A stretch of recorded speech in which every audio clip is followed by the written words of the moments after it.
नमस्कार साथियों, स्वागत है आप सबका हमारे डीजे परिवार में। अपन एक्सीलेंट का क्लास 10 का मैथमेटिक्स का जो मॉडल पेपर 2 है उसको सोल्व कर रहे थे। उस मॉडल पेपर में 4 भाग है। देखो, मॉडल पेपर प्रश्न पत्र 2 अपन कर रहे थे। मॉडल प्रश्न पत्र 2, इसमें 4 भाग है, अ भाग, ब, स और द। इस अ भाग में 1 से लेकर 3 तक क्वेश्चन है, जिसमें पहले नंबर के क्वेश्चन में टोटल मिला के 15 क्वेश्चन है, दूसरे वाले क्वेश्चन में टोटल मिला के 7 क्वेश्चन है और तीसरे वाले क्वेश्चन में टोटल मिला के 10 क्वेश्चन है। इस प्रकार से टोटल मिला के इसमें 32 प्रश्न होते हैं और इस 32 प्रश्न को अपन कंप्लीट कर चुके थे अ भाग में।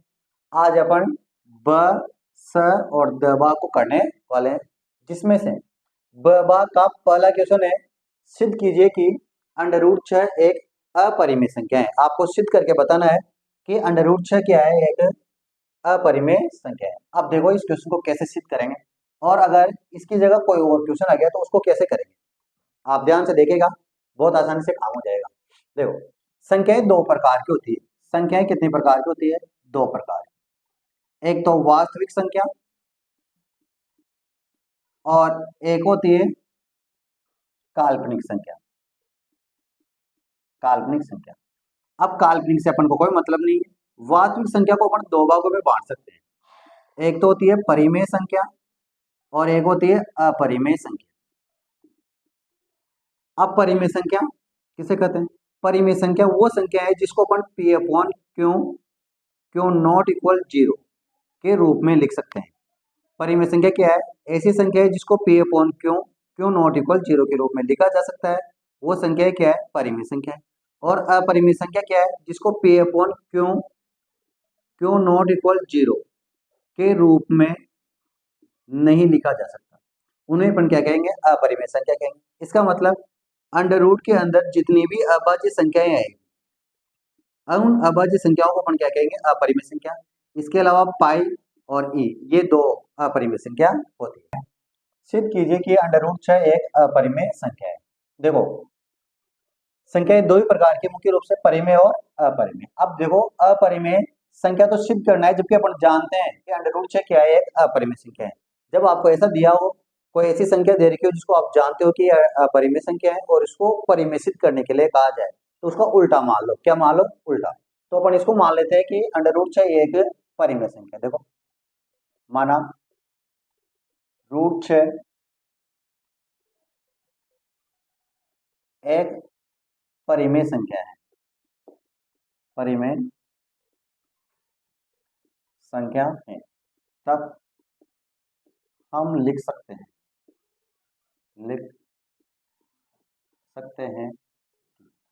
क्या लिख सकते हैं? अंडर रूट 6 बराबर ए बटा बी। क्यों? क्योंकि परिमेय संख्या को पी अपॉन क्यू के रूप में लिखा जा सकता है, जहां ए व बी सअभाज्य संख्या है। सअभाज्य संख्या है।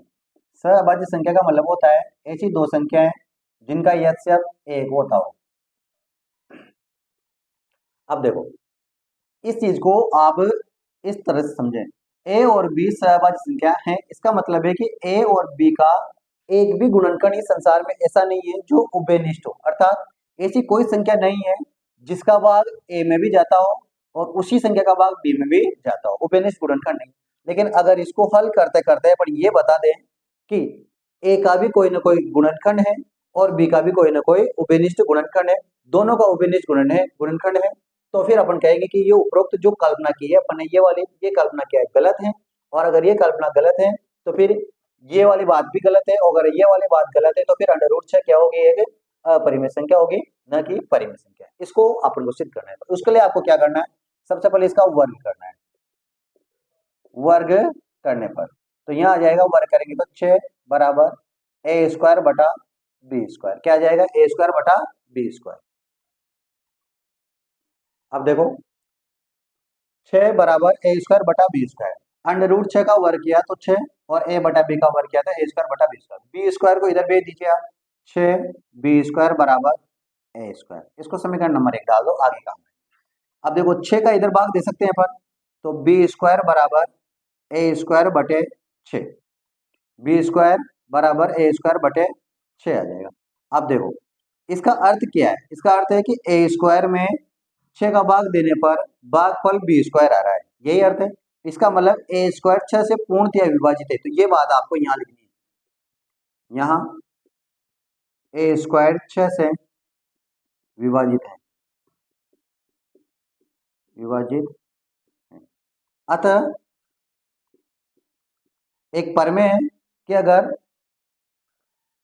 किसी संख्या के वर्ग में किसी अभाज्य संख्या का भाग जा रहा है तो उस संख्या के वर्गमूल में भी उस अभाज्य संख्या का भाग जरूर जरूर जरूर जाता है। तो यहाँ पे देखिए आप 6 है ना, ये 6 यहाँ पर अभाज्य संख्याएं हैं। इस प्रकार से देखिए आप इसको 2 इंटू 3 के रूप में देखें, तो 2 भी अभाज्य संख्या है और 3 भी अभाज्य संख्या है। तो देखिए आप, अतः ए बी 6 से विभाजित होगा, विभाजित होगा। अब देखो अगर ए बी 6 से विभाजित होगा तो ए बटा 6 आएगा, और अगर ए में 6 का भाग देंगे तो कोई ना कोई क्या आएगा, भागफल आएगा। तो उस भागफल को आप क्या मान लो, सी मान लो, और यहाँ लिखो माना। अब इसका वापस एक बार वर्ग कर दो, वर्ग करने पर जैसे अपन इसका वर्ग करेंगे तो यहाँ आ जाएगा ए स्क्वायर बटा 36 बराबर सी स्क्वायर, ए स्क्वायर बटा 36 बराबर सी स्क्वायर। अब देखो यहाँ अपन ने बता दिया कि ए में 6 का भाग जाता है, अब अपन यहाँ बताने की कोशिश करेंगे कि बी में भी 6 का भाग जाता है। तो देखो इसके लिए समीकरण नंबर 1 है, तो यहाँ लिखो समीकरण 1 से। अब समीकरण 1 से ए स्क्वायर का मान है ना 6 बी स्क्वायर, ये यहाँ रख दीजिए, तो रखो मान, रखो ए स्क्वायर का मान कितना है 6 बी स्क्वायर, तो यहाँ रखो 6 बी स्क्वायर अपॉन 36 बराबर सी स्क्वायर। 6 से 36 कट जाएगा 6 बार, तो बी स्क्वायर बराबर बी स्क्वायर बटा 6 बराबर सी स्क्वायर। अब इसका क्या अर्थ है, जो बात यहाँ लिखी वही बात, जो बात यहाँ लिखी वही बात है यहाँ लिखनी है। बी स्क्वायर यहाँ बी स्क्वायर 6 से विभाजित है, 6 से विभाजित है, अतः बी बी 6 से विभाजित होगा, विभाजित होगा। अब देखो अपन यहाँ क्या कहा था, ए और बी सहभाज्य संख्या है, इसका मतलब ए और बी का कोई उपनिष्ठ गुणनखंड नहीं है। जबकि अपन ने हल करके ये बता दिया कि ए का भी एक गुणनखंड 6 है और बी का भी एक गुणनखंड 6 है, अर्थात ए और बी में किसका भाग जा रहा है, 6 का भाग जा रहा है। इसका मतलब ये हुआ कि ए और बी का उपनिष्ठ गुणनखंड क्या है, 6 है, जो कि उपरोक्त कल्पना, इस कल्पना का क्या है, विरोधाभास है। तो यहाँ लिखेंगे अपन, यहाँ ए व बी का उभयनिष्ठ गुणनखंड 6 प्राप्त होता है, जो कि उपरोक्त कल्पना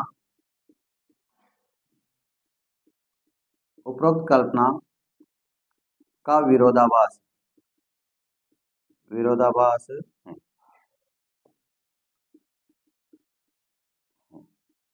अतः अंडर रूट 6 एक अपरिमेय संख्या है, अपरिमेय संख्या है, इति सिद्धम। इस प्रकार से क्वेश्चन करना है। अब देखो ये अंडर रूट 6 वाला तो अपनी बुक में है नहीं, लेकिन वहां पर इस क्वेश्चन को संख्या चेंज करके दे दे, कैसे दे, जैसे यहाँ अंडर रूट 2 दे दे, अंडर रूट 3 दे दे, अंडर रूट 5 दे दे, तो आप कैसे करोगे उसको भी मैं आपको बता देता हूँ। बस क्या करना है आपको, देखो अगर मान लो यहाँ पर अंडर रूट 3 दे दे तो आपको कुछ नहीं करना, जहाँ जहाँ 6 नजर आ रहा है वहां क्या करना है, 3 करना है। यहाँ पर भी 3 कर दोगे, यहाँ पर भी 3, यहाँ पर भी 3, 3, 3, सब जगह क्या कर देना है, 3 कर देना है। लेकिन यहाँ ध्यान रखना, a बटा 3 का वर्ग करोगे तो ए स्क्वायर बटा 9 आएगा, फिर वापस यहाँ 36 की जगह तो 9 आएगा और 6 की जगह 3 आएगा, और 3 से ये 3 बार कटेगा, बस इतना सा ध्यान रखना है। बाकी सब जगह क्या कर दो, 3 3 3 3। इस प्रकार से कोई सा भी क्वेश्चन आ जाए, आप उस क्वेश्चन को कंप्लीट हल कर सकते हैं। तो इस प्रकार से बोले अंडर रूट 2 वाला है, अंडर रूट 3 वाला है, कोई सा क्वेश्चन है। ये था आपका क्वेश्चन नंबर 4। क्वेश्चन नंबर 5 देखेगा आप। नेक्स्ट क्वेश्चन है पी एक्स बराबर x square plus x minus 2। ये एक बहुपद दे रखी है आप, क्या दे रखी है, बहुपद। और आपसे कहा है इस बहुपद के शून्य भी ज्ञात कीजिए और गुणांकों और शून्यकों के बीच संबंध की सत्यता की जांच कीजिए। तो देखो आइए करते हैं अपन। सबसे पहले इसके शून्य ज्ञात करते हैं। तो यहाँ लिखेंगे अपन शून्य ज्ञात करने के लिए, और शून्य क्या होता है, x का वह मान जो दी गई बहुपद को शून्य कर देते। इसका मतलब इस बहुपद को शून्य के बराबर कर दे अपन, x square plus x minus 2 बराबर 0। अब फैक्टराइजेशन मेथड के द्वारा इसको क्या करेंगे अपन, हल करेंगे। तो गुणनखंड विधि के द्वारा, अभाज्य गुणनखंड विधि के द्वारा इसको हल करते हैं। यहाँ लिखो योग और यहाँ लिखो गुणा। अब देखो योग में हमेशा ये x का गुणांक वाला पद लिखना है, x वाला पद लिखना है। तो प्लस का x आ जाएगा योग में x, ये बीच वाला पद। और गुणा में ये जो अगल बगल का गुणा है इसको गुणा करना है। एक्स स्क्वायर को माइनस 2, मतलब एक्स स्क्वायर को माइनस 2 से क्या करना है, गुणा करना है। तो एक्स स्क्वायर को माइनस 2 से गुणा करोगे तो क्या आएगा, माइनस के 2x स्क्वायर आएगा। अब यहां पर ध्यान देना है, माइनस के 2x स्क्वायर के इस प्रकार से गुणनखंड करने हैं ताकि गुणा करने पर तो माइनस के 2x स्क्वायर आए और जोड़ने पर प्लस का x आए। तो देखो दो के गुणनखंड क्या क्या हो सकते हैं, माइनस 2 के गुणनखंड क्या क्या हो सकते हैं, तो 1 इंटू 2 ही हो सकता है, इसके अलावा कोई गुणनखंड होता ही नहीं। तो इसको अपन लिखेंगे 2x और x, 2x को x से गुणा करेंगे तो क्या आएगा, माइनस का 2x स्क्वायर प्लस का 2x स्क्वायर। लेकिन अपन को कहेगा चाहिए माइनस का, लेकिन माइनस कहाँ लगाए, तो आपको ये ध्यान रखना है कि इसमें प्लस आ रहा है, इसमें क्या आ रहा है, प्लस, प्लस का x आ रहा है। तो बताओ अगर मैं यहाँ माइनस लगा दूंगा तो फिर इन दोनों को जोड़ने पर प्लस का x नहीं आएगा।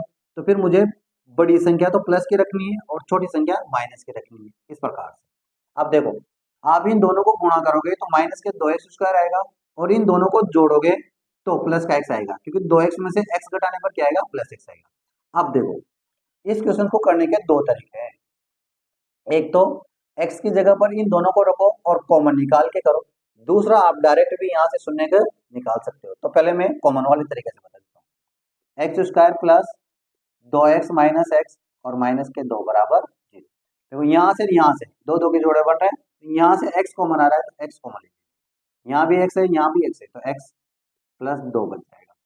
यहाँ एक्स स्क्वायर था, एक x तो बाहर ले लिया, एक x बचा, यहाँ x कॉमन लेने पर 2 बचेगा।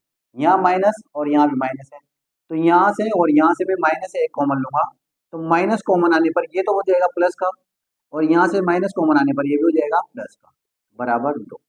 एक्स प्लस 2 दोनों जगह आ रहा है तो एक्स प्लस 2 कॉमन आ जाएगा और यहाँ बचेगा एक्स माइनस 1 बराबर में 0।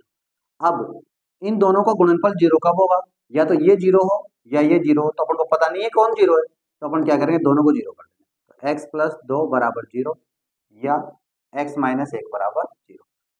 अब पक्षांतरण कर दो, 2 को उधर भेजेंगे तो माइनस के 2 और 1 को उधर भेजेंगे तो प्लस का 1, ये आ गया आपके पास शून्य, ये सुनेगा। अब इसकी जांच करेंगे अभी अपन, लेकिन मैं एक शॉर्टकट मेथड और बता देता हूँ आपको इस जगह पर, इस जगह देखो ये तो मेथड जो एनसीईआरटी का मेथड है वो करना ही। अगर आप चाहते हो शॉर्ट में तो आपको क्या करना है, यहाँ तक तो काम करना ही पड़ेगा। यहाँ तक काम करने के बाद में एक्स स्क्वायर, यहाँ पर जो भी पहला पद आ रहा है उस पहले पद का इन दोनों में भाग दे दो, तो देखो एक्स स्क्वायर और बटे में एक्स स्क्वायर। अब एक एक्स से एक एक्स कट जाएगा, यहाँ पे भी एक एक्स से एक एक्स कट जाएगा। अब देखो इन गुणनखंड को आप डायरेक्ट लिख सकते हो, जो गुणनखंड यहाँ प्राप्त हुए ना इन गुणनखंड को आप डायरेक्ट लिख सकते हो। कैसे लिखोगे, यहाँ के बाद में देखो x square plus x minus 2 बराबर 0, यहाँ से लिखा शुरू, यहाँ से करना है एक्स प्लस 2, एक्स प्लस 2, फिर यहाँ एक्स माइनस 1, एक्स माइनस 1 बराबर 0। अब एक्स प्लस 2 इक्वल टू 0 होगा या x minus 1 equal to 0, x equal to आ जाएगा -2 और x equal to 1, same to same. ये छोटा सा हो जाएगा। इस तरीके से करना चाहो तो इस तरीके से, इस तरीके से करना चाहो तो इस तरीके से। जैसे भी आप करना चाहो कर सकते हो। अब देखो, अब इसकी जांच करेंगे अपन, क्या करने वाले हैं, जांच। तो देखो जांच करते हैं, कैसे जांच करेंगे, इसकी तुलना करेंगे व्यापक रूप से। तो x square plus x minus 2 की तुलना x square plus B x plus C से करने पर, क्योंकि इसकी तुलना इससे करेंगे तभी तो गुणांक आएंगे, क्योंकि अपन को शून्य को और गुणांकों में संबंध की क्या करनी है, जांच करनी है। तो देखो एक्स स्क्वायर का गुणांक ए है और यहाँ एक्स स्क्वायर का गुणांक एक है, क्या है, ए, क्योंकि ए को एक्स स्क्वायर से गुणा करने पर कोई फर्क नहीं पड़ेगा। फिर बी, एक्स का गुणांक बी है, यहाँ एक्स का गुणांक एक है और यहाँ सी अचर पद और यहाँ पे -2 है अचर पद, ए बी सी आ जाए। अब देखो गुणांकों की जांच कैसे करना है। सबसे पहले नंबर पर आपको शून्यकों का योग निकालना है, शून्यकों का योग, और शून्यकों का योग होता है -b/a। अब देखो यहाँ तो गुणांकों का मान रखना है और यहाँ शून्यकों का योग करना है, तो रखो शून्यकों का योग करो, -2 + 1 और यहाँ वैल्यू रखो -b की वैल्यू कितनी है, a, और a की वैल्यू भी कितनी है, a। अब देखो एक में से -2 घटाएंगे तो -1 और एक में एक का भाग देंगे तो -1 बराबर आ गया। इसका मतलब ये जांच तो सत्य है, पहली जांच सत्य होगी। इसके बाद में अपन दूसरा करते हैं, इसके बाद में अपन दूसरा करते हैं। देखो शून्यकों का गुणनफल, शून्यकों का गुणनफल, शून्यकों का गुणनफल क्या आएगा, c/a। अब गुणनफल करेंगे, देखो यहाँ x -2 और x + 1 इन दोनों को मल्टीप्लाई करो, तो -2 को 1 से मल्टीप्लाई करेंगे और c की वैल्यू रखेंगे, c की वैल्यू क्या है, -2 और a की वैल्यू है, a को -2 से गुणा करेंगे तो -2 ही आएगा, -2 में a का भाग देंगे तो -2 आएगा, दोनों बराबर आ गए। इसका मतलब शून्यकों और गुणांकों के मध्य जांच क्या है, सत्य है। अतः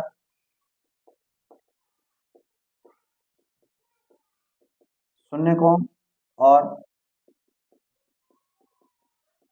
गुणांकों के मध्य जांच सत्य है, जांच सत्य है। ये आपका क्वेश्चन नंबर 5 था, जो मैंने दोनों तरीके से बता दिया। एक तो इस तरीके से भी कर सकते हो आप, शॉर्टकट में इस तरीके से कर सकते हो, दोनों तरीके सही है, बिल्कुल कोई नंबर नहीं कटेंगे। अब क्वेश्चन नंबर 6 देखें आप।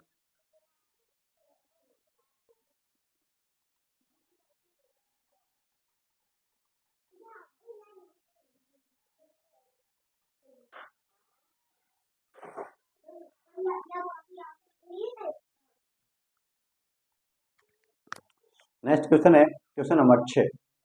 क्वेश्चन क्या दे रखा है, देखो दो अंकों की एक संख्या इस प्रकार है कि जब इसे 9 से गुणा किया जाए, 9 से गुणा किया जाता है तो वह उस संख्या की 2 गुनी हो जाती है। कितनी गुनी हो जाती है, 2 गुनी, जो मूल संख्या के स्थान बदलने से बनती है।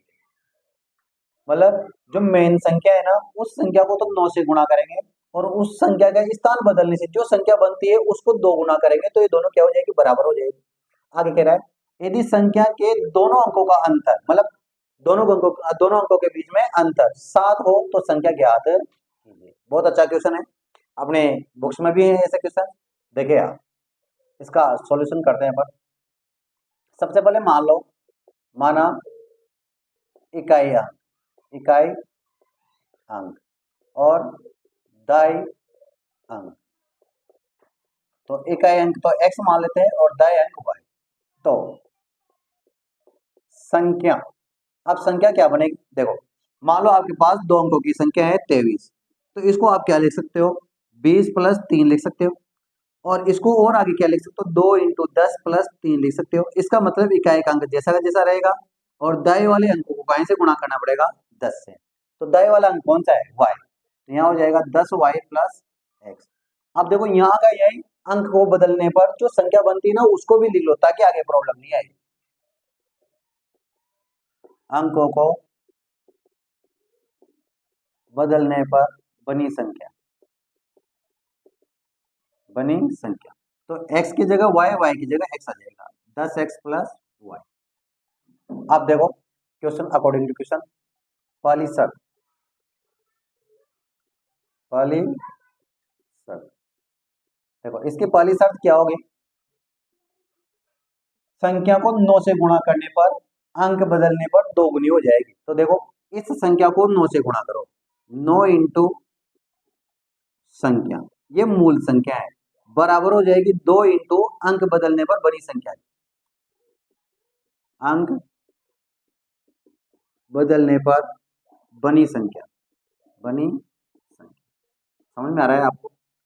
अब देखो 9 और संख्या, मूल संख्या कौन सी है, ये 10y प्लस एक्स, 2 और अंक बदलने पर कौन सी संख्या बनी, ये 10x प्लस वाई। हल कर दीजिए इसको, ये हो जाएगा 90y प्लस 9x, ये हो जाएगा 20x और ये हो जाएगा 2y।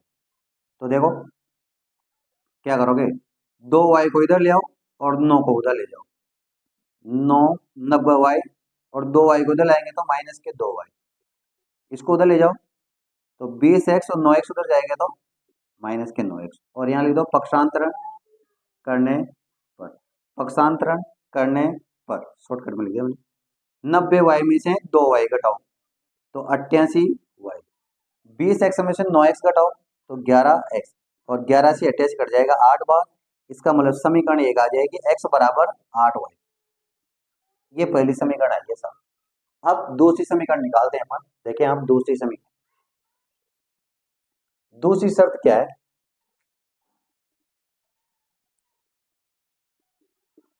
दूसरी शर्त देखिए आप, दूसरी शर्त है, यदि संख्या के दोनों अंकों का अंतर 7 हो, मतलब इन दोनों संख्याओं के अंक हैं, तो अंक कौन कौन से, x और y है, तो उनका अंतर कितना है, 7। आपको x को बड़ा मानना है और y को छोटा मानना है, तभी अंतर आएगा। तो x माइनस वाई बराबर कितना आ जाएगा, 7। दोनों अंकों का अंतर कितना आ गया, 7। यहाँ आप x बड़ा है y से, ऐसा मानकर चलेंगे। समीकरण नंबर 2। अब देखो इस समीकरण 1 और 2 को हल करना है, तो x की वैल्यू इस समीकरण में रख दीजिए, यहाँ 2, तो समीकरण 2 में x बराबर 8y रखने पर रखो यहाँ, तो यहाँ हो जाएगा 8y, x की जगह तो 8y और माइनस का y बराबर 7, 8y में से y जाएंगे तो 7y बराबर 7। आ रहा है समझ में? अब देखो 7 का भाग दे देंगे तो y बराबर आ जाएगा 7/7, 7 से 7 कट जाएगा एक बार, और y की वैल्यू आ गई 1। अब ये y की वैल्यू आप समीकरण नंबर 1 में रख दीजिए, तो समीकरण 1 में y बराबर 1 रखने पर रखो x बराबर 8 इंटू 1, तो x की वैल्यू कितनी आ गई, 8। अब देखो अपन को x y की वैल्यू नहीं चाहिए, आपने को क्या चाहिए, संख्या चाहिए, तो संख्या ये है, देखो संख्या 10y प्लस x, तो अतः संख्या बराबर, यहाँ लिखेंगे अतः संख्या बराबर, संख्या कितनी है 10y प्लस x, देखो 10 तो आएगा ही आएगा, और y की वैल्यू कितनी आ रही है, 1 आ रही है सर, ये 1 रखो, प्लस x की वैल्यू कितनी आई 8, ये 8 रखो, तो 10 प्लस 8, तो संख्या आ जाएगी 18। ये आपका राइट आंसर है। ये क्वेश्चन नंबर 6 है। ये थोड़े बड़े बड़े क्वेश्चन हैं जो प्रैक्टिस के हिसाब से दे रखे हैं, वहाँ बोर्ड में इतने बड़े क्वेश्चन नहीं आएंगे। क्वेश्चन नंबर 7, आपको दो त्रिभुज दे रखे हैं एबीसी और पीक्यूआर, इन दोनों की माध्यिकाएं दे रखी है आपको एडी और पीएम, ऐसा आपको दिया हुआ है, और साथ में आपको दे रखा है त्रिभुज एबीसी और त्रिभुज पीक्यूआर एक दूसरे के क्या है, समरूप है। तो आपको सिद्ध करना है कि एबी बटा पीक्यू बराबर होना चाहिए एडी बटा पीएम। देखो सबसे पहले अपन इसका प्रूव करें, उससे पहले अपन चित्र बनाते हैं। मान लो एक त्रिभुज ये ले लेते हैं, ए बी और सी, और इसकी माध्यिका ले लेते हैं एडी। ये एडी माध्यिका क्या होती है, किसी भी शीर्ष से सामने वाली भुजा को दो बराबर भागों में बांटने वाली रेखा को क्या कहते हैं, माध्यिका कहते हैं। तो ये एडी है ना, इस भुजा को दो बराबर भागों में बांटिए, मतलब बीडी और सीडी क्या होगा, बराबर होगा। इसका मतलब हम ये कह सकते हैं कि ये जो बीसी है ये बीडी का भी दुगना होगा और सीडी का भी दुगना होगा। इसके बाद में त्रिभुज पी क्यू आर बनाते हैं। ये मान लो त्रिभुज पी क्यू आर है, पी क्यू और आर, और इसकी माध्यिका है पीएम। ये पीएम इस क्यू आर को दो बराबर भागों में बांटेगी। इसका मतलब क्यू एम और एम आर दोनों बराबर है। यूं भी कह सकते हैं कि क्यू आर क्यू एम और एम आर का दो गुना है। यहां तक समझ में आ गया होगा। देखो यहां लिखते हैं अपन दिया है, दिया है, क्या क्या दिया है, त्रिभुज ए बी सी व त्रिभुज पी क्यू आर में ए डी व पी एम माध्यिकाएं हैं, माध्यिकाएं हैं तथा त्रिभुज ए बी सी समरूप है त्रिभुज पी क्यू आर। अब देखो ये चीज दे रखी ना, तो ए बी सी और पी क्यू आर अगर समरूप है तो इनकी संगत भुजाओं का अनुपात भी बराबर होगा और इनके संगत कोण भी बराबर होंगे। संगत भुजाओं का अनुपात कौन कौन सा बराबर होगा, ए बी बटा पी क्यू, बी सी बटा क्यू आर और ए सी बटा पी आर बराबर होगा। कोण ए कोण पी के बराबर होगा, कोण बी कोण क्यू के बराबर होगा, कोण सी कोण आर के बराबर होगा। ऐसा आपको दिया हुआ है। इसके बाद में सिद्ध करना है, सिद्ध करना है, क्या सिद्ध करना है साहब, सिद्ध करना है आपको ए बी बटा पी क्यू बराबर होना चाहिए ए डी बटा पी एम के। अब देखो यहाँ ध्यान से देखो, ए बी बटा पी क्यू, ए बी बटा पी क्यू मतलब इस त्रिभुज की ए बी सी की ये वाली भुजा, फिर ए डी बटा पी एम, ए डी बटा पी एम मतलब ये वाली भुजा है। इसका मतलब अगर अपन इस त्रिभुज को, इस वाले त्रिभुज को और इस वाले त्रिभुज को क्या बता दे, समरूप बता दे, तो अपना काम हो जाएगा। और समरूप बताने के लिए आपको क्या करना पड़ेगा, ए बी बटा पी क्यू बराबर बताना पड़ेगा, फिर ए डी बटा पी एम तो आपको सिद्ध करना है, तो फिर बी डी बटा क्यू एम बराबर बताना पड़ेगा और ए कोण बराबर बताना पड़ेगा, या फिर तीनों भुजाओं का अनुपात बराबर बताना पड़ेगा। लेकिन वो तो बता नहीं सकते क्योंकि ये तो अपन को सिद्ध करना है। तो देखो करते हैं अपन उपपत्ति। अपना मकसद रहेगा त्रिभुज ए बी डी और पी क्यू एम को समरूप बताना। अब इन दोनों को समरूप कब बताएंगे अपन, कब बता सकते हैं, जब मुझे ये वाली भुजा और इस वाली भुजा का अनुपात इस वाली भुजा के बराबर आ जाए। तो देखो जो दे रखा है ना उसका उपयोग करते हैं अपन। देखो त्रिभुज ए बी सी व त्रिभुज पी क्यू आर समरूप हैं, अतः इनकी संगत भुजाओं का अनुपात बराबर होगा, अतः इनकी संगत भुजाओं का अनुपात बराबर होगा, बराबर होगा। अब देखो बराबर कौन कौन से होगा, ए बी बटा पी क्यू, ए बी की संगत भुजा कौन सी, देखो ए बी की संगत भुजा कौन सी है, पी क्यू, बराबर होगा बी सी बटा क्यू आर, बी सी बटा क्यू आर। अब देखो ए सी बटा पी आर भी बराबर होगा, ए सी बटा पी आर भी क्या होगा, बराबर होगा, लेकिन उसकी जरूरत अपने को नहीं है। अब देखो ये बात लिख दी। अब यहाँ देखो ए बी बटा पी क्यू तो है सही, फिर बी सी, अब मैंने कहा था ना बी सी पर ए डी क्या है, माध्यिका है, इसका मतलब बी सी का मान बी डी का क्या होगा, दुगना होगा। तो इस बी सी की जगह मैं लिख सकता हूँ 2 इंटू बी डी, क्योंकि मैं बी डी को 2 से गुणा करूंगा तो मेरे पास क्या आएगा, बी सी। इसी प्रकार से क्यू आर पर पी एम क्या है, माध्यिका है, तो फिर क्यू एम क्यू आर इस क्यू एम का क्या होगा, दुगना होगा। तो 2 इंटू क्यू एम लिख सकते हैं। देखो एक बार और समझो, ए बी बटा पी क्यू, ए बी बटा पी क्यू जैसा जैसा है, यहाँ बी सी है, इस बी सी को मैंने क्या लिखा है, बी डी का दुगना लिखा है, बी डी का दुगना, क्योंकि ये माध्यिका है, ये बिंदु इसको 2 बराबर भागों में बांट रहे हैं, तो इस बीसी का दुगना बी डी का दुगना क्या हो जाएगा, बीसी। इसी प्रकार से पी एम माध्यिका है और यह एम बिंदु इस क्यू आर को 2 बराबर भागों में बांट रहा है, इसलिए क्यू एम का दुगना क्या हो जाएगा, क्यू आर हो जाएगा। ये यहाँ पे मैंने लिखा है। अब देखो 2 से 2 कैंसिल हो जाएगा और अपने पास आ जाएगा ए बी बटा पी क्यू बराबर बी डी बटा क्यू एम।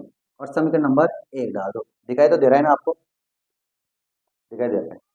ए बी बटा पी क्यू और बी डी बटा क्यू एम, इसको समीकरण नंबर 1 डाल दो। अब अपना थोड़ा सा काम आसान हो गया। देखो अब मैं वहां करता हूँ।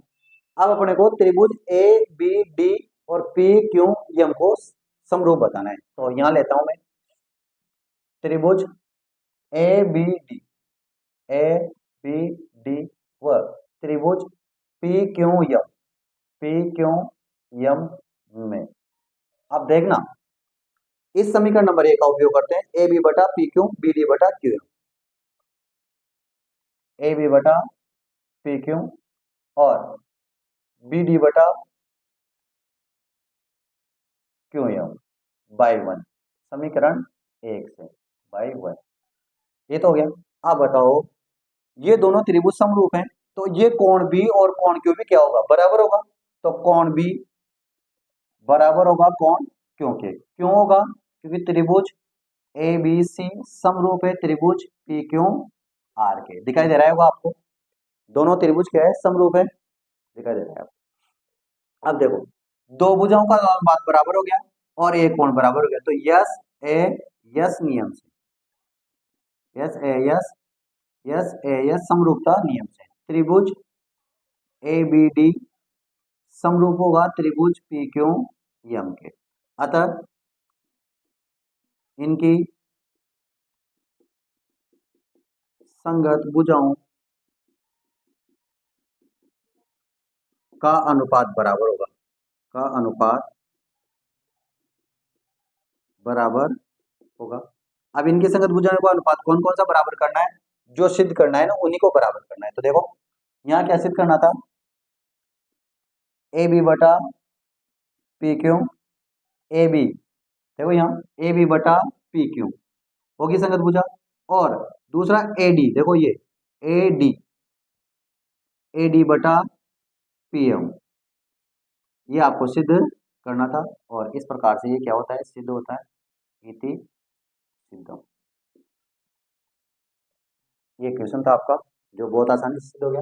देखो अपना फोकस किस में था, एक बार और समझे। अपना फोकस था ए बी डी और पी क्यू एम को समरूप बताने, और इसको समरूप बताने के लिए दो भुजाओं का अनुपात बराबर और एक कोण बराबर होना जरूरी था, क्योंकि तीनों भुजाओं का अनुपात को अपन बराबर नहीं कर सकते थे और तीनों कोण या दो कोण बराबर अपन नहीं कर सकते थे।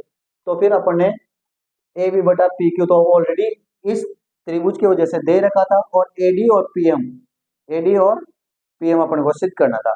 तो अपन ने क्या करा, इसकी भुजा को बीसी को और क्यू आर को अनुपात के बराबर कर दिया, और बीसी को क्या कर दिया, दुगना, बीडी का दुगना कर दिया, और क्यू एम को क्यू आर को क्यू एम का दुगना कर दिया। दो से दो कट गया, तो ये भुजाएं बराबर आ गई।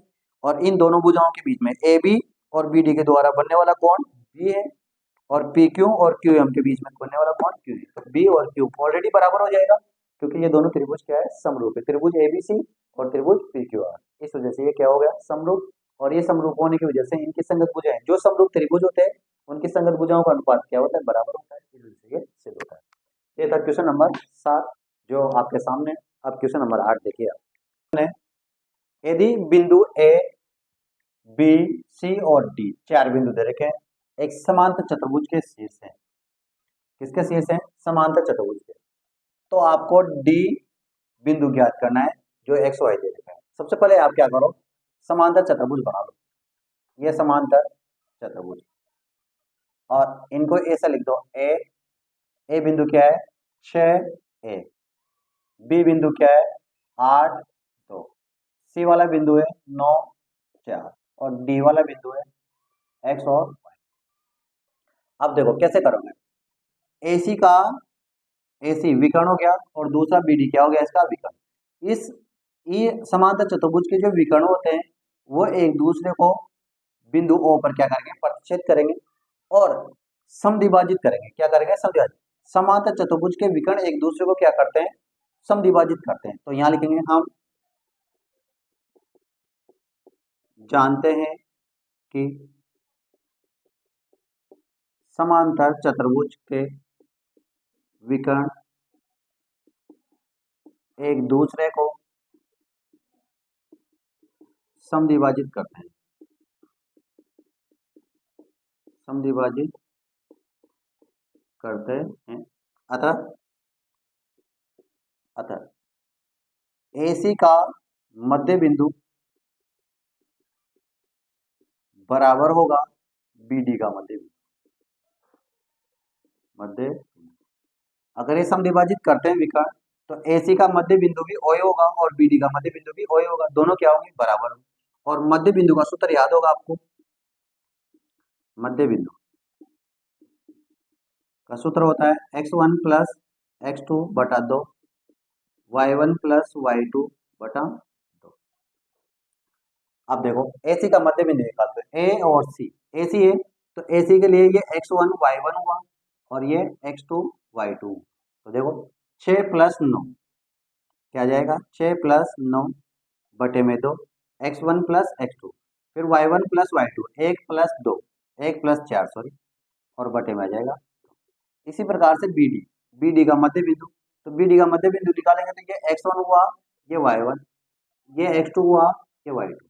x1 प्लस x2 मतलब 8 प्लस x, 8 प्लस x बटे में 2, y1 प्लस y2 मतलब 2 प्लस y, 2 प्लस y और बटे में भी 2।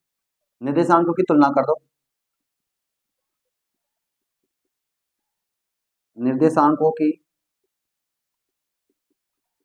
तुलना करने पर, बहुत सीधा क्वेश्चन है और ऐसा क्वेश्चन पूछा जाता है पेपर में।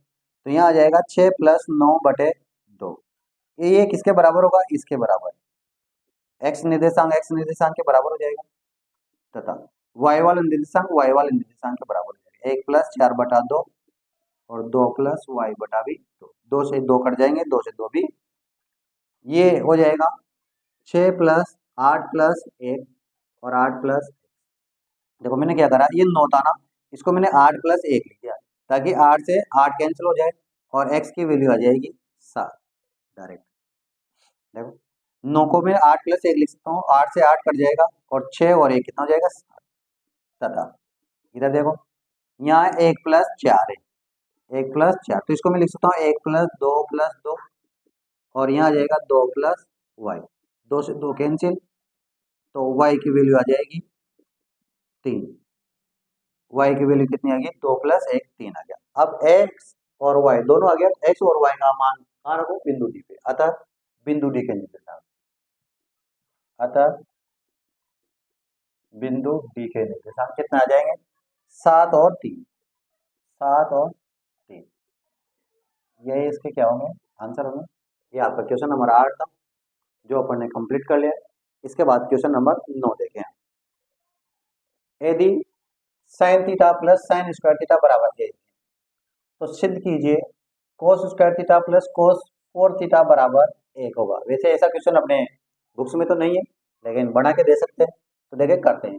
जो सबसे पहले दिया है उसको सोल्व करते हैं। पहले दिया है, क्या दिया है, sine theta plus sine square theta बराबर 1। मैं इसको ऐसे लिख सकता हूँ क्या, साइन थीटा बराबर 1 माइनस साइन स्क्वायर थीटा, और 1 माइनस साइन स्क्वायर थीटा की वैल्यू आपको पता होगी क्या होता है, कॉस स्क्वायर थीटा। समीकरण नंबर 1 कहाँ से आती है, sine square theta plus cos square theta बराबर क्या होता है, 1 होता है। यह एक सर्व समीकरण है और यहाँ से आप साइन स्क्वायर की कॉस स्क्वायर की दोनों की वैल्यू निकाल सकते हो। अपने को यहाँ 1 माइनस साइन स्क्वायर की वैल्यू चाहिए, तो यहाँ कॉस स्क्वायर थीटा को तो यहीं रहने दो और साइन स्क्वायर थीटा को ला देके उधर निकाल, 1 माइनस साइन स्क्वायर थीटा, और 1 माइनस साइन स्क्वायर थीटा की वैल्यू कितनी हो जाएगी, कॉस स्क्वायर थीटा। ये तो हुआ जो दे रखा है उसको सोल्व किया है।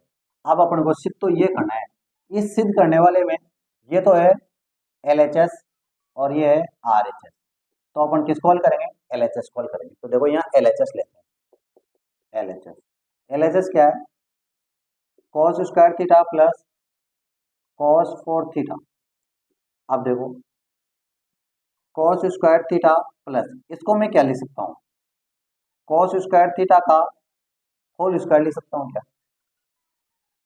आपने ये फॉर्मूला पढ़ा होगा ए की पावर एन घातांक नियम, तो यम इंटू एन हो जाता है, तो 2 दूनी 4, यही चीज है। अब कॉस स्क्वायर थीटा की वैल्यू देखो यहाँ साइन थीटा है, तो cos square theta plus cos square theta की जगह मैं क्या लिख सकता हूँ, साइन थीटा। तो यहाँ आ जाएगा साइन थीटा का होल स्क्वायर। इसको साइड एंगल से लिखेंगे तो इस प्रकार से आएगा sine square theta plus cos square theta, और इसकी वैल्यू होती है ए, और ये आ गया आर एच एस। इति सिद्ध। बस यहाँ चाहो तो यहाँ लिख दो बाई वन। समीकरण एक से इसकी कॉस स्क्वायर की जगह अपन ने, ये क्वेश्चन नंबर 9 था जो बहुत सीधा सा था। नेक्स्ट क्वेश्चन दिखाई दे रहा हो आपको, क्वेश्चन नंबर 10। एक ऊर्ध्वाधर मीनार क्षैतिज तल पर खड़ी है। एक ऊर्ध्वाधर मीनार क्या है, क्षैतिज तल पर खड़ी हुई है। मान लो ये मीनार है, ये क्या है, मीनार जो क्षैतिज तल पर, ये क्षैतिज तल है, इस क्षैतिज तल पर खड़ी, उसके ऊपर एक 6 मीटर ऊंचा झंडा लगा हुआ है। और इस मीनार के, जैसे मान लो इस मीनार को मैं इस प्रकार से बना दूं आपके सामने, तो इस मीनार पे एक 6 मीटर ऊंचा झंडा लगा हुआ है। ये झंडा, ये क्या लगा हुआ है, झंडा लगा हुआ है, झंडा लगा हुआ है 6 मीटर ऊंचा। कितना मीटर ऊंचा है, 6 मीटर लगा है। तल के किसी बिंदु से झंडे के पाद और शिखर, झंडे के पाद मतलब इसका आधार और इसका शिखर के उन्नयन कोण क्रमशः 30 डिग्री और 45 डिग्री। मान लो कोई एक बिंदु ही है तल पर, और इस बिंदु से झंडे के पाद बिंदु का और झंडे के शिखर का उन्नयन कोण क्रमशः 30 डिग्री। तो पाद बिंदु का तो कोण कितना आएगा, 30 डिग्री, और शिखर का उन्नयन कोण कितना आएगा, 45 डिग्री है। तो मीनार की ऊंचाई क्या है, तो मीनार की ऊंचाई को आप मान लो यच, तो यहाँ 90 डिग्री बन जाएगा। ये क्या है, मीनार है। ये क्या बन गया, 90 डिग्री। तो आपके पास त्रिभुज ए बी सी और डी प्राप्त होगा, और इस आधार को तल को x मीटर मान लो। अब देखो यहाँ लिखो, माना मीनार की ऊंचाई AC बराबर एच मीटर, और ये एच मीटर ही आपको ज्ञात करना है। और ए बी बराबर मान लो x मीटर, आपको तो एच ज्ञात करना है। अब आपको क्या करना है, त्रिभुज ए बी सी और त्रिभुज ए बी डी में लाल बटा कक्का के द्वारा संबंध बनाना है। लाल बटा कक्का आप भूल नहीं सकते, लाल बटा कक्का समझा रखा है मैंने, दोबारा समझाता हूँ। लाल बटा कक्का ये एक संबंध है छह के छह त्रिकोणमिति में। ये साइन थीटा की वैल्यू है, ये कोस थीटा की वैल्यू है, और ये टेन थीटा की वैल्यू है। साइन थीटा लंब बटा कर्ण, कोस थीटा आधार बटा कर्ण, टेन थीटा लंब बटा आधार। फिर यहाँ से इसको उल्टा कर दोगे तो ये कोट थीटा आधार बटा लंब, ये सेक थीटा कर्ण बटा आधार, और ये कोसेक थीटा कर्ण बटा लंब। अब देखिए आप त्रिभुज पहले ABC ले लो, त्रिभुज ABC में अब इसमें एक भुजा तो अज्ञात है और एक भुजा ज्ञात है। तो देखो यहाँ तो दोनों ही अज्ञात ही भुजा है, तो इस भुजा और इस भुजा में क्या करो, एक संबंध बनाओ। तो ये तो है आधार, ये है लंब। लंब और आधार में कौन सा संबंध होता है सर, टेन का होता है, लंब बटा आधार। तो टेन टेन, और इस वाले त्रिभुज में कितने डिग्री का कोण बन रहा है, 30 डिग्री का। तो टेन 30 बराबर लंब बटा आधार।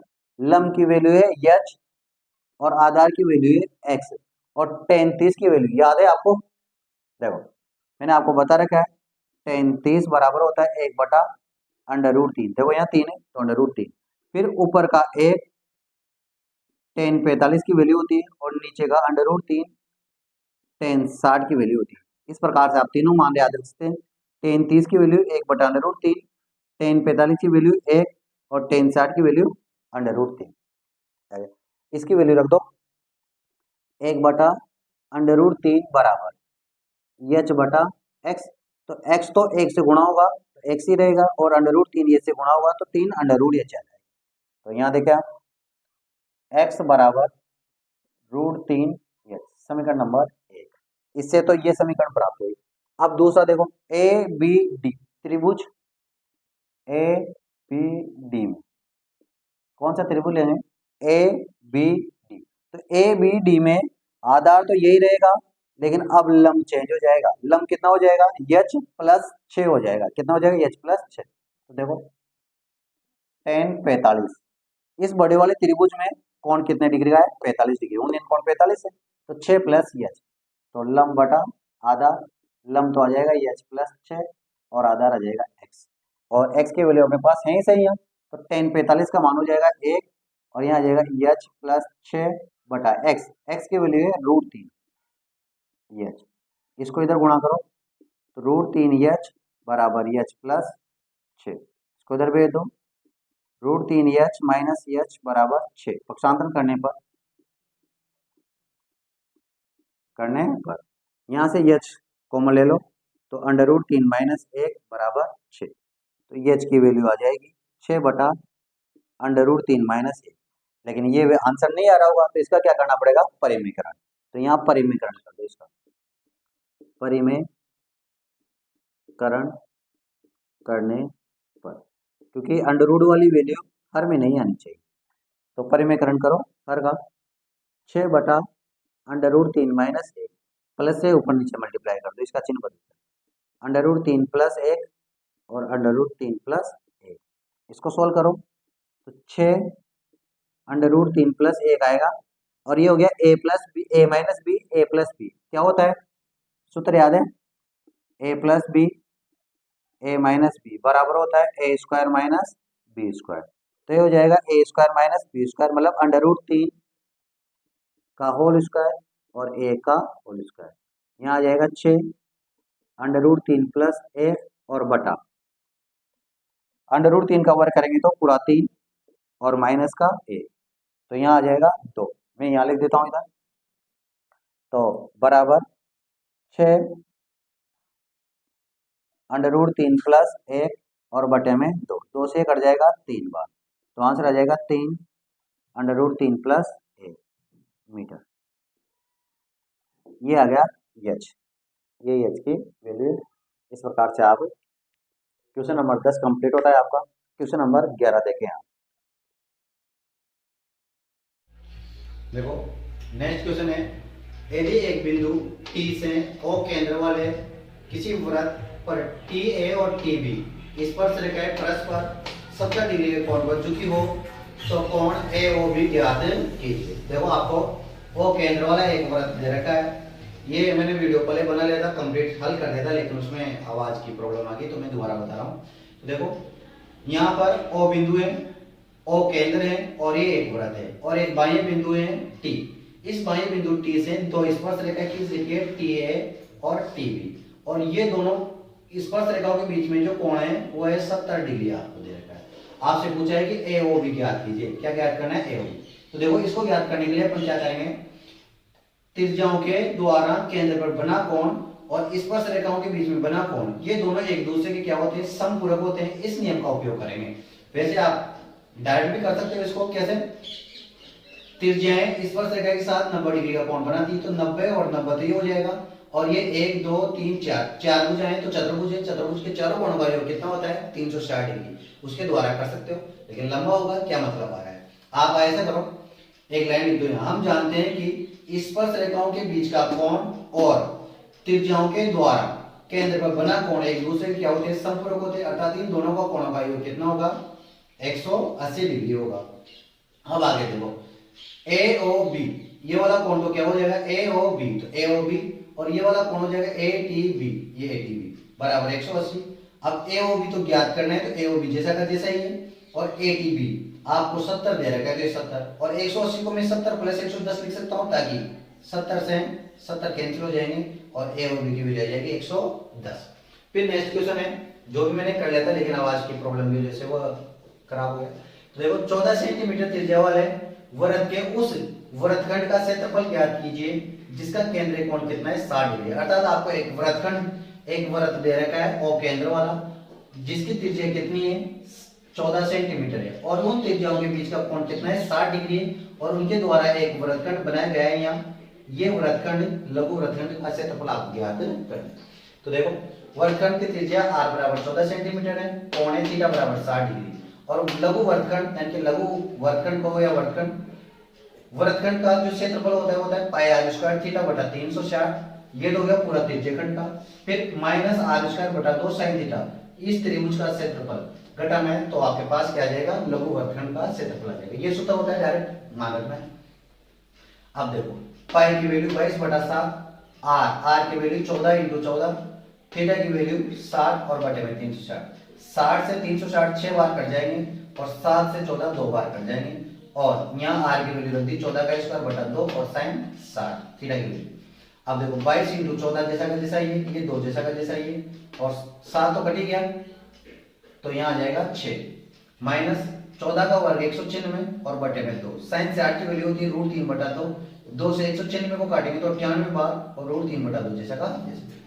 अब देखो यहाँ 2 से 1 कट गया 3 बार, 2 से 2 कट गया। अब 22 को 14 से गुणा करेंगे तो 308/3 आ जाएगा। और यहाँ देखो 96/2 और √3/2 जैसा जैसा ये, और चिन्ह 2 से 96 को काटेंगे तो 48 बार, तो यहाँ लिख दिया मैंने 308/3 और माइनस 48 √3/1। इसका लघुत्तम ले लो तो लघुत्तम आ जाएगा 3 का भाग 3 में एक बार, 1 को 308 से गुणा करेंगे तो 308, फिर 1 का भाग 3 में 3 बार, 3 को 48 से गुणा करेंगे तो 144 √3। अब आपकी मर्जी है, आप चाहो तो √3 की वैल्यू 1.732 रख सकते हो और क्वेश्चन को लंबा कर सकते हो, टाइम की बर्बादी। और अगर आप चाहो तो यहाँ √3 को ऐसे कैसे रखे और आंसर में रख के आ सकते हो, आंसर लिख के आ सकते हो। ये आंसर क्या होंगे आपके 100% राइट होंगे। आपको √3 की वैल्यू रखना कब कंपलसरी है, जब क्वेश्चन में दे दे कि √3 की वैल्यू 1.732 रखना है तो फिर रखना ही पड़ेगा, अन्यथा √3 की वैल्यू और √2 की वैल्यू रखने की जरूरत नहीं है। इस प्रकार से आप करके आ सकते हो। यहाँ पर क्वेश्चन नंबर 11 और 12 था। अब नेक्स्ट क्वेश्चन देखिएगा आप। क्वेश्चन नंबर 12 तक अपन ने कंप्लीट कर लिया है। क्वेश्चन नंबर 13 देखिए आप। क्वेश्चन है 10 सेंटीमीटर भुजा वाले एक घनाकार ब्लॉक के ऊपर एक अर्धगोला रखा हुआ है। देखो इस प्रकार से एक अर्धगोला रखा हुआ है, इसके ऊपर इस प्रकार बने टॉस का संपूर्ण पृष्ठीय क्षेत्रफल ज्ञात करना है। आपको क्या ज्ञात करना है, संपूर्ण पृष्ठीय क्षेत्रफल। देखो यहाँ इसका हल करते हैं पर देखो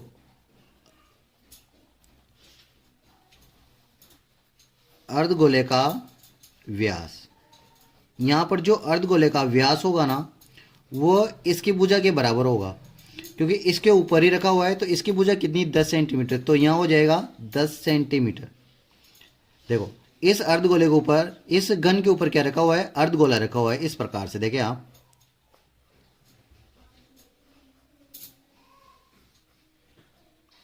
और इस प्रकार से इसके ऊपर ये घन रखा हुआ है, गोला रखा हुआ है, सॉरी घन के ऊपर इस प्रकार से रखा हुआ है।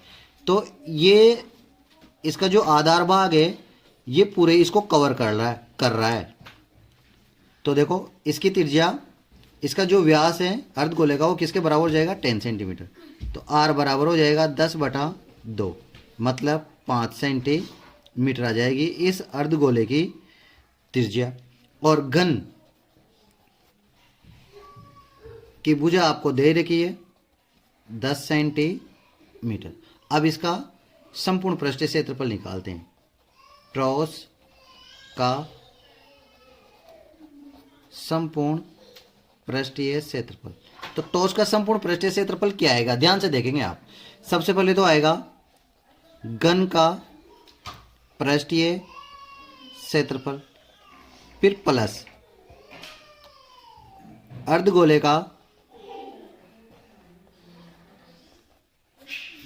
का वक्र पृष्ठीय क्षेत्रफल, वक्र पृष्ठीय क्षेत्रफल। लेकिन इसमें से मतलब घन के पृष्ठीय क्षेत्रफल में से वृत्त का क्षेत्रफल आपको कम करना पड़ेगा। क्यों करना पड़ेगा, क्योंकि इसके ऊपर जब अपन ने ये अर्धगोला रखा तो इसका जो एक पृष्ठ है ये ढका हुआ है, लेकिन पूरा ढका हुआ नहीं, इसके कोने है ना वह दिखाई दे रहे हैं। तो आपको वृत्त का क्षेत्रफल इस गोले के आधार का क्षेत्रफल घटाना पड़ेगा। तो इस प्रकार से गोले के आधार, गोले का मतलब अर्धगोले के आधार मतलब वृत्त का क्षेत्रफल आपको क्या करना पड़ेगा, कम करना पड़ेगा। अब देखें आप तो आराम से हो जाएगा। घन का पृष्ठीय क्षेत्रफल 6 इंटू भुजा का स्क्वायर। अर्धगोले का वक्र पृष्ठीय क्षेत्रफल क्या होता है? 2 पाई आर स्क्वायर। और वृत्त का पृष्ठीय क्षेत्रफल हो जाएगा, मतलब वृत्त का क्षेत्रफल हो जाएगा पाई आर स्क्वायर। तो देखो 6 इंटू भुजा का square plus pi R square. 2 pi R square में से पाई आर स्क्वायर घटाएंगे तो पाई आर स्क्वायर। अब मान रख दो 6 इंटू भुजा मतलब 10 का स्क्वायर प्लस 22/7 इंटू 5 का स्क्वायर। तो 6 इंटू 100 प्लस 22/7 इंटू 25 गुणा करो तो ये हो जाएगा 600 प्लस 25 दूनी 50, 25 दूनी 50 और 5 55 और बटे में आ जाएगा 7। अब देखो ये तो 600 है प्लस 550 में 7 का भाग दो तो 7 7 49, बचे कितने 6, उतारी 0, 7 8 56, बचे कितने 4, पॉइंट लगाएंगे तो 0, 7 5 35, बचे कितने 5, पॉइंट की 0, 7 7 49, तो आ जाएगा 78.57। अब इसको जोड़ दो तो 678.57 सेंटीमीटर स्क्वायर क्या आ जाएगा, आंसर आ जाएगा। ये क्वेश्चन नंबर था आपका 13। नेक्स्ट क्वेश्चन देखें आप। देखिए नेक्स्ट क्वेश्चन दे रखा है क्वेश्चन नंबर 14। एक बारंबारता बंटन दे रखी है और उसका आपको बहुलक ज्ञात करना है। तो इसको आप इस प्रकार से लिखें।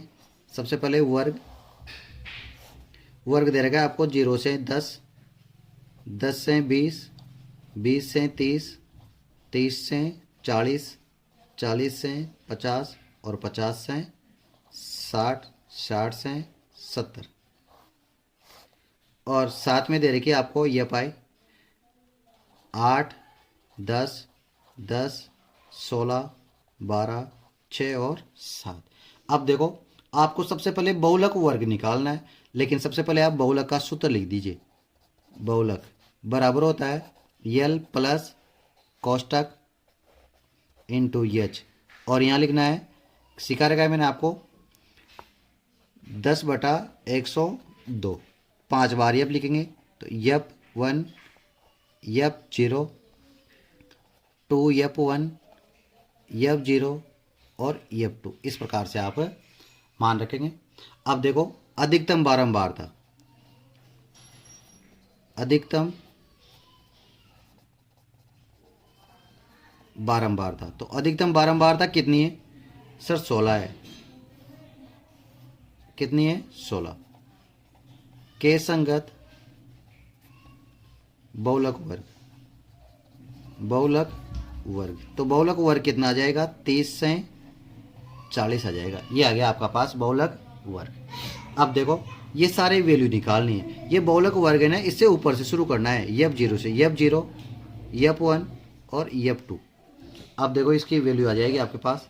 सबसे पहले यल, यल की वैल्यू आ जाएगी 30, फिर एच निकाल लो, 40 माइनस 30 वर्ग अंतराल तो कितना आ जाएगा 10, फिर यप 0, फिर यप 1, फिर यप 2, वो तो दिखाई दे रहा है आपको डायरेक्ट। यप 0 कितना है 10, यप 1 16 और यप 2 12। आगे अब ये वैल्यू आपको रखकर केवल मात्र क्वेश्चन को हल करना है, सूत्र में मान रख दीजिए आप। तो यहाँ आ जाएगा बहुलक बराबर यल, यल की वैल्यू कितनी है 30 प्लस ये कोष्टक, यप 1 16 है, ये 16 माइनस यप 0 10 है, ये लो 10, 2 ये वाला, फिर यप 1, यप 1 की वैल्यू है 16 तो ये लो 16, फिर माइनस यप 0 10 है तो ये 10, फिर यप 2 12, कोष्टक इंटू यच, यच की वैल्यू है 10। अब इसको सोल्व कर दीजिए 3-4 स्टेप में। 16 में से 10 जाएंगे तो 6, 16 दूनी 32 और ये हो जाएंगे 22 और इंटू में 10, 23 प्लस ऊपर तो 6, 32 में से 22 घटाएंगे तो आ जाएगा 20 और इंटू में 10, 1 0 से 1 0 कैंसिल हो जाएगी, 23 प्लस 6/2, 2 से कट जाएंगे 3 बार, तो आंसर आ जाएगा 23 प्लस 3, अतः बहुलक बराबर 30 में 3 जोड़ेंगे तो 33। ये आ गया आपका बहुलक। ये क्वेश्चन नंबर 14 था जो मैंने कंप्लीट करवा दिया है, आपको समझ में आ गया होगा। फिर नेक्स्ट क्वेश्चन देखिए, क्वेश्चन नंबर 15। देखिए नेक्स्ट क्वेश्चन है, किसी यादृच्छिक लिए गए वर्ष में के नवंबर मास में, मतलब नवंबर के महीने में 5 रविवार होने की प्रायिकता ज्ञात कीजिए। तो सबसे पहले आपको ये याद होना चाहिए इस क्वेश्चन में कि नवंबर महीने में कितने दिन होते हैं। तो देखो नवंबर में दिन होते हैं 30। अब आप 30 में 7 का भाग दीजिए तो 4 सप्ताह तो पूरे पूरे आ जाएंगे। इसका मतलब 4 रविवार तो फिक्स हैं, आएंगे ही आएंगे, प्लस 4 रविवार तो आएंगे ही आएंगे, प्लस 2 दिन शेष बचेंगे। क्या बचेंगे? 2 दिन शेष। मेन खेल इस 2 दिन का ही है, इस 2 दिन में रविवार आना चाहिए। तो देखो शेष 2 दिन के लिए, 2 दिन के लिए कुल परिणाम क्या क्या हो सकते हैं। मेन खेल 2 दिन का ही है, बाकी भाई 4 रविवार है ना, तो ये तो फिक्स आएंगे ही आएंगे। तो नेक्स्ट 2 दिन के अंदर रविवार आएगा या नहीं आएगा उसकी बात करनी है अपने को। तो देखें आप शेष 2 दिन कौन कौन से हो सकते हैं और कौन कौन से परिणाम हो सकते हैं। तो देखो शेष 2 दिन में हो सकता है सोम मंगल आ जाए। अगर मान लो 28वां दिन रविवार को खत्म हुआ तो अगला सोमवार आएगा, या फिर हो सकता है मंगल बुध आ जाए, या भी ये भी हो सकता है बुध और गुरुवार आ जाए, ये भी हो सकता है गुरुवार और शुक्रवार आ जाए, ये भी हो सकता है शुक्रवार और शनिवार आ जाए, ये भी हो सकता है शनिवार और रविवार आ जाए, या फिर ये भी हो सकता है रविवार और सोमवार आ जाए। इस प्रकार से टोटल मिला के 7 परिणाम बन जाएंगे कुल।